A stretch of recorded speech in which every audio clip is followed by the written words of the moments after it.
இன்று மாலையுடன் ஓயும் தேர்தல் பிரச்சாரம். தமிழகம், மேற்கு வங்காளத்தில் இன்று மாலையுடன் தேர்தல் பிரச்சாரம் ஓய்கிறது. 23ஆம் தேதி வாக்குப்பதிவு.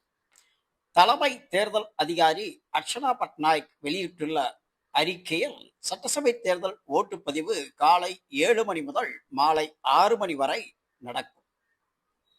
தேர்தல் தொடர்பாக எந்த விஷயத்தையும் திரைப்படம், டிவி, ரேடியோ, வாட்ஸ்அப், ட்விட்டர் போன்ற சமூக வலைதளங்கள் வாயிலாக பொதுமக்களின் பார்வைக்கு வெளியிடக்கூடாது. எஸ்எம்எஸ் மற்றும் இணையம் உட்பட அனைத்து மின்னணு தகவல் தொடர்புக்கு இது பொருந்தும். தொகுதிக்கு வெளியிலிருந்து அழைத்து வரப்பட்ட அனைத்து அரசியல் கட்சி நிர்வாகிகளும், தொண்டர்களும் மற்றும் தொகுதி வாக்காளர்களில் அல்லாதோர் இன்று மாலை 6 மணிக்குள் அங்கிருந்து வெளியேற்றப்பட வேண்டும். திருமண மண்டபம், சமுதாய கூடம், தங்கும் விடுதி, விருந்தினர் இல்லம் ஆகிய இடங்களில் வெளியாட்கள் யாரேனும் தங்கியுள்ளாரா என்பது கண்டறியப்படும்.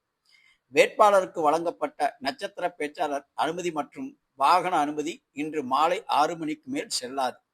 ஓட்டுப்பதிவு நாளன்று வேட்பாளர்கள் தங்கள் சொந்த பயன்பாட்டிற்கு ஒரு வாகனம், தேர்தல் ஏஜென்ட்கள் பயன்பாட்டிற்கு ஒரு வாகனம், தேர்தல் ஏஜென்ட் பணியாளர்கள் பயன்பாட்டிற்கு ஒரு வாகனம் பயன்படுத்த அனுமதிக்கப்படும். இவ்வாறு தமிழக தலைமை தேர்தல் அதிகாரி அர்ச்சனா பட்நாயக் வெளியிட்டுள்ள அறிக்கையில் கூறியுள்ளார்.